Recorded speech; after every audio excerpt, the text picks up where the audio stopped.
masih bareng-bareng di acara Do It. Nah, Bu Yeti, tadi kan sempat di dalam satu artikel disebutkan bahwa asuransi syariah itu bersifat universal. Jadi yang non-muslim juga sebetulnya bisa jadi pesertanya. Iya. Nah, sebetulnya keuntungannya apa nih buat non-muslim bisa ikut serta dalam asuransi syariah? Keuntungannya banyak. Pertama memang universal itu memang tidak melihat lagi agamanya apa gitu Iya, ya. iya, betul. Memang sih semua aturannya berasal dari Quran dan hadis, tetapi ini diperuntukkan bagi semua umat manusia. Nah, kalau ditanya apa sih untungnya buat non-Islam ambil polis syariah gitu Iya. ya. Sebetulnya karena lebih kepada pertama saya pernah tanya sih sama salah satu nasabah gitu ya. Yang menitipkan dana yang cukup besar, kemudian saya jadi pengen tahu karena beliau bukan muslim. Iya. Saya tanya kenapa mempercayakan dana sebegitu besar untuk dikelola dan secara syariah. Kemudian jawabnya adalah gini, karena semuanya bersumber dari Quran dan hadis, berarti kan ibu sebagai umat muslim pasti menjalankannya seperti kita ibadah. Iya. Sebaik-baiknya sebenarnya. Betul, Sebaik-baiknya. betul. Sehingga apalagi yang diragukan pasti transparan, pasti adil, pasti jujur gitu. Jadi betul. karena amanah ya saya berani aja, saya percaya aja dikelola gitu. Nah, untuk yang Islam kan kita melakukan ibadah, melakukan semaksimal mungkin mau yang lebih kelihatan takwa dan kita mempersiapkan investasi untuk di jannahnya gitu. Maka harus sesuai dong dengan kegiatan sehari-harinya. Cara kita bermuamalah atau berusaha semuanya sebaiknya sesuai dengan syariah compliance gitu. Kenapa? Kadang-kadang kita suka nggak sadar loh. Kok kita udah berdoa dari pagi sampai malam hari, kok nggak dikabul-kabulkan ya? Mungkin kita nggak sadar. Salah satu penghalang doa kita adalah mungkin ribanya. Tapi Bu, saya pernah baca artikel katanya yang syariah ini ya, bisnis ekonomi yang syariah ini katanya yang syariah murni malah hanya ada di 3 negara Bu, di Inggris, Malaysia, sama di Arab. Nah itu betul nggak sih Bu?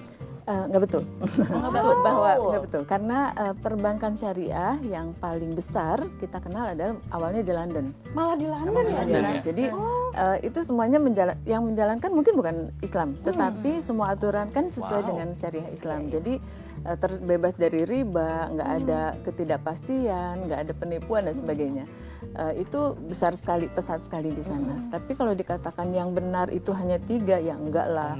Indonesia itu malahan lebih ketat loh, dari sisi fikihnya kita menjalankannya lebih taat gitu. Jadi kalau misalnya orang melihat tadi kan penetrasi di awal masih kecil banget gitu ya. 0,09 gitu ya. Betul. Padahal populasi kita paling besar kan. Negara dengan populasi muslim terbesar di dunia kita ini. Jadi sebetulnya kalau dilihat dari sisi positifnya peluang kita masih banyak banget loh. Penghalangnya jadi apa sih Bu? Banyak yang masih belum. Nggak ada penghalang, tetapi yang menjadi PR adalah kita harus lebih banyak melakukan kayak gini nih. Edukasi. Sosialisasi ya, Bu. Iya, benar. Supaya lebih banyak yang melek lagi mengenai asuransi ke syariah ini. Betul. Nah, ada juga yang nanya lewat sosmed kami dan juga lewat email tentang surplus underwriting dalam asuransi susah syariah. banget bahasanya ya. Nyebutnya nggak bisa. Kalau disebutin aja susah berarti Saya nggak tahu berarti.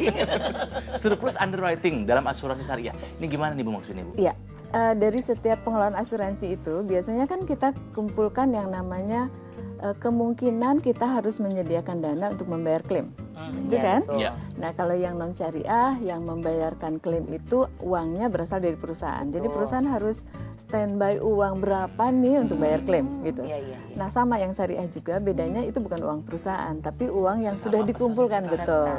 Nah nanti actuary akan menghitung kira-kira tahun ini akan klaim berapa banyak ya, probabilitasnya sebesar apa gitu kan. Katakanlah contohnya misalnya disediakan 10 miliar deh tahun ini kemungkinan ada klaim jumlah sekian. Ternyata 1 tahun lewat klaim tidak 10 miliar, hanya 5 miliar misalnya. Berarti ada kelebihan. Ada 5 kelebihan miliar itu lagi. kita sebut dengan surplus. Oh, iya. Nah, yang membedakan kita dengan yang non syariah adalah surplus underwriting ini boleh dibagikan kembali kepada peserta. Alhamdulillah. Gitu. Jadi Sesuai dengan ininya ya.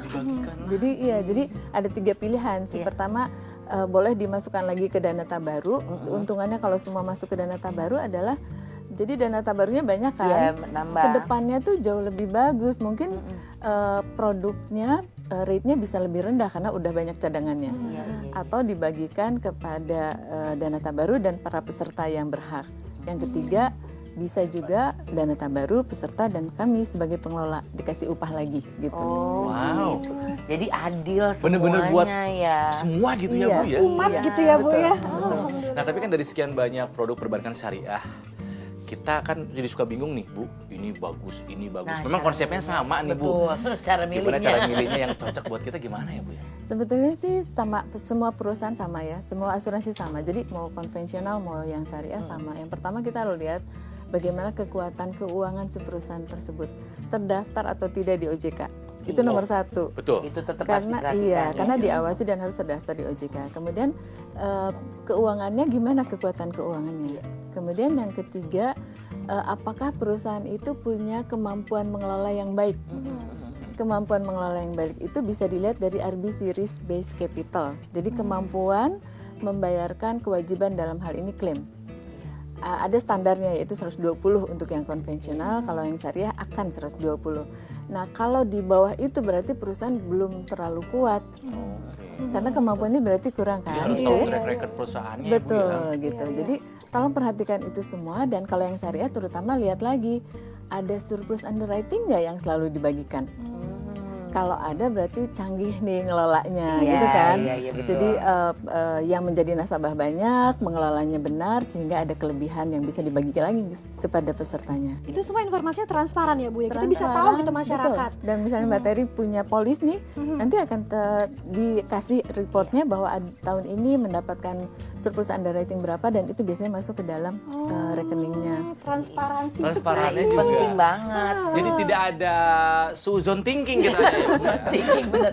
Nah, ini ada satu pertanyaan lagi nih dari email ya kalau nggak salah ya. Pertanyaan gini, apakah produk-produknya sama antara asuransi syariah dan asuransi konvensional gitu? Iya, kalau kita lihat di industri sih banyak yang sama. Banyak yang sama tuh artinya gini, mungkin untuk kemudahan juga. Iya. Misalnya perusahaan punya konvensionalnya, punya syariah Iya. unitnya, di-convert aja, mirroring judulnya gitu ya, menjadi produk yang sama, hanya ini syariah version. Iya. Kalau di kami di Manulife tuh nggak ada lakukan seperti itu. Jadi kenapa kita membuat produk yang unik? Karena syariah tuh punya banyak keunikan, punya banyak keuntungan yang bisa diberikan kepada nasabah kan. Jadi kalaupun misalnya Mas Ronald udah punya konvensional, Mbak Tike juga, begitu saya datang dengan yang syariah, ini kita belum punya. Jadi kayaknya harus punya juga. Nah gitu. Jadi karena ini kan universal. Jadi kenapa harus membatasi kepada hanya kaum muslim? Jadi sebetulnya hampir sama aja tapi ada keunikan-keunikan Betul, tersendiri gitu. Kalau masyarakat kan kadang-kadang suka, kalau awam biasanya suka takut-takut syariah gitu. Itu ada term and condition khusus nggak sih Bu kalau kita ingin bergabung gitu? Nggak ada. Sama yang biasa, sama kan syariah ya, ada yang khusus nggak ya? Tidak ada ya Bu ya? Takutnya dites ngaji, takutnya dites ngaji, Bu. Kan ini universal dibilangin dari tadi. Tuh, Jadi saya aja gampang baru gitu ya, Bu, ya? belajar Gampang. sedikit udah tahu bahwa ini universal, tidak ada term and condition segala macam. Term and conditioner. Itu rambut dong, gimana?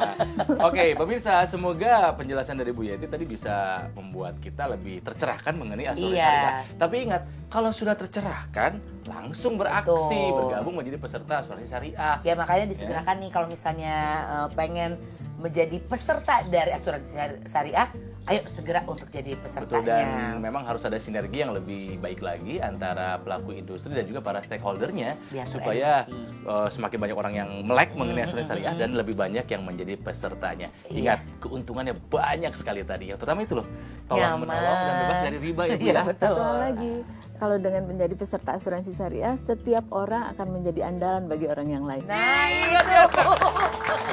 Ibu Yeti, terima kasih, menyenangkan sekali ngobrol mengenai asuransi syariah ini ya. Jadi walaupun terasa berat, akhirnya terasa ringan kalau ngobrol sama Bu Yeti, sederhana. Tadi terima Dan kasih. juga terima Saya kasih. juga terima kasih udah tenang. Jadi tenang di dunia, nyaman di akhirat ya Bu. Ya, Kita udah tahu kalau Mamah Dede pensiun siapa yang ngurusin ya. Ada Terry ya. Curhat dong, Ma. Pemirsa, semoga obrolan singkat kami ini bisa membuat Anda lebih melek lagi masalah keuangan. Dan jangan lupa kalau misalnya punya pertanyaan mengenai masalah keuangan, tanyain aja lewat email Duit, juga lewat sosial medianya Duit. Iya, kita ketemu lagi minggu depan ya. Dah. Dah.